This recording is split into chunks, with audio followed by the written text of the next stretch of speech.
Hey, how's it going? Gareth James here for mttpokerschool.com, and today what I've got is a great hand sent in from Albert in our Facebook group. Now, if you want to join the Facebook group, I will leave instructions on how to do that in the description down below. But let's get straight into the hand. We've got four graphics here, four images that basically tell the story of this hand. So, small blind raises 2.5x, we defend with ace-4 off. The next graphic is a small blind betting for just over half pot. We've got top pair here. I think we have to call. We see a turn card, and the villain continues to bet. A bit smaller here. Can definitely still have some bluffs. I'm looking at the two flush draws primarily. So definitely think we want to go ahead and find a call. And then the 10 of diamonds on the river, and we see a triple barrel. And so the question from Albert was, can we call on this river? I think it's a really interesting spot. So what I've done is I have loaded the hand into Equilab. And what I've done is I put the flop in, the turn and the river, and we put our hand in. Now our hand's really, really important here because we have an ace, which blocks him from having as many, ace tens, ace kings, and aces as would ordinarily happen. So our ace is very, very important. So we would definitely want to put that in there.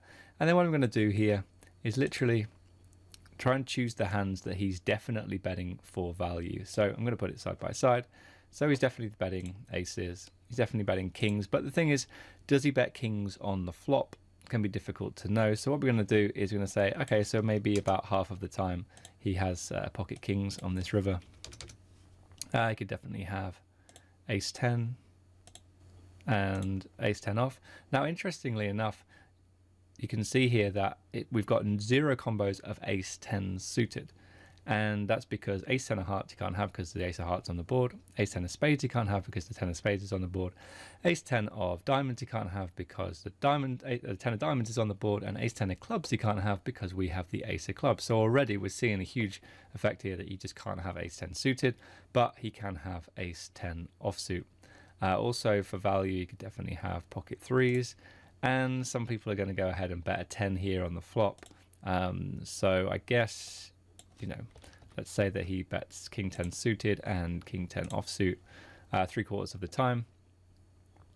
And that's pretty much going to be his really strong range. And then he's going to have some queen jacks for sure. So we'll go in and put those in as a straights.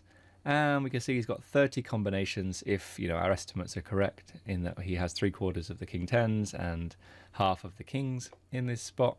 We haven't put ace king in yet. Let's go ahead and do that as well. I think that's probably going to be it for the value hands. And obviously all of these hands we lose to. 36 combos of hands. Now, what we need to know is how many bluffs does he need to have in this range for us to go ahead and make a call here. So let's go back to the hand. And unfortunately, his pot odds are just hidden a little bit by his HUD. So what we're going to do is just do it the old-fashioned way. So there's 33,546 in the middle, and we divide that by how much it costs us to call. So again, 3.38 to 1. And that's an important number because now we know he needs to have 3.38 value hands to every bluff. So we already worked out that, let's go back into here. He had 36 combos of value hands. And so now all we need to do is do 36 divided by 3.38. So he needs to have about 11 bluffs here for us to make a profitable call. Obviously, if we could make 10.65 combos here, then that would be a break-even call. But so if we go to 11, it's going to be a profitable call in this spot. So what kind of bluffs though could he have? I mean, it's really good in this spot that we don't have a spade in our hand. I mean, the 4 of spades would be very interesting because you'd very much expect someone to triple barrel here with a 5-4 suited. Because they're just never going to win showdown with 5 high. maybe some of you are looking at this and thinking, yeah, but maybe having two suited hands in your hand is not good because it will block the kind of hands that we will call as the hero on the flop and the turn and then fold on the river. But the lower those cards are, the less likely we are to have them in the first place, and also to be continuing with them. So I think probably, I mean, a hand like 4-2 of spades is probably fine, 5-4 of spades, but that's only two combinations here. As you know, Queen Jack of spades gets there on the turn. So then we're going to have to try and find some other spades. And I just don't think he's going to be taking this line with a hand like King X of spades. You obviously can't have 10X of spades. So then we get to the Jack X of spades, and you have to have Jack 9, Jack 8. But that's only another 2. So we are struggling for bluffs here. Now, that's just from the flop in terms of the spades. I guess he could have all of the hearts as well. So we're probably going to approach 10 or 11 after that, if we really think about it. If he decides to bet with a gut shot and a backdoor flush draw, like 5-4 of hearts, 4-2 of hearts, if he's raising those hands in the first place, then he has those hands to get to this river as well. So I reckon all in all, probably if you include like Jack 9 of hearts, continues on the turn, and maybe Jack 8 of hearts, then we're probably approaching something like 8 to 10 combinations of hands that that we beat. So let's just go in here, and we'll just choose Jack 8, Jack 9, and I said 4-2 and 5-4 as well, and then we'll do the same with the spades.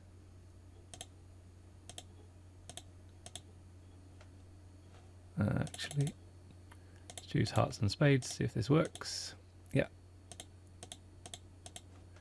Okay, so that's 2, 4, 6.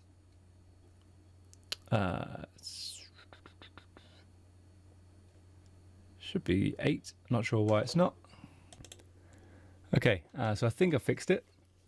Now I have two combinations each of those, so 2, 4, 6, 8 combos, just the hearts and the spades. So let's just let's click OK here and go back into here, and we'll just evaluate. And you can see that we have 18% equity. So you can probably worked out already that villain doesn't have enough bluffs in this situation. So what if we go back to 3.38, so if we add 1 to this number and do 1 over x, we need our equity to be 22.8% here. And you can see just, I think, is about 23% on this pot odds here, just obscured slightly by the HUD. So the thing is, though, that yes, we're struggling to find some bluffs in this spot, but actually we just go in and we just think that villain is, you know, betting all the ace queens for value, maybe incorrectly, because they're just going to be chopping with a lot of the ace x hands, and actually might make a better bluff catch, because you know, ace queen without a spade is going to make a better bluff catch in this spot, because you can just check call. Otherwise, when you bet, you know, you are just chopping with all of the ace x, you lose to all the 10x that can take this line, you lose to all the straights, so it doesn't make too much sense. If we just add those to the range, just the ace queens, and we know, you know, we could still have ace jack, ace 9, ace 8, ace 7, ace 6, ace 5, ace 4, ace 3, and ace 2 that we beat. Suddenly we have the right odds to go ahead and make the call. So it was tough to find some bluffs here in this situation, but as soon as you add in the other ace x hands that he, you know, maybe incorrectly is betting for 3 streets, given this run out, because we can definitely have a straight on the turn, we can definitely have a full house like king 10, we can definitely have just a 10x of hearts that's going to continue past the turn. I mean, we might even have a hand like jack 10 or queen 10 that wants to continue. So we very much likely have some very strong hands to continue here, but we also have some missed draws. We might have missed flush draws, we might like missed spades or missed hearts that we want to end up bluffing on the river. So I think from his point of view, he probably wants to go for a check call with some of those ace x hands. So those are my thoughts. Let me know what you think in the comments below. Hope you found that really useful. This has been Gareth James for mttpokerschool.com, and I will catch you next time. Bye-bye. Thanks for checking out this video. If you would like free strategy articles and YouTube videos and free podcast episodes delivered straight to your inbox, then head over to mttpokerschool.com right now and sign up for our mailing list. I'll even throw in a free push fold guide and opening hand cheat sheet. What are you waiting for? Head to mttpokerschool.com right now.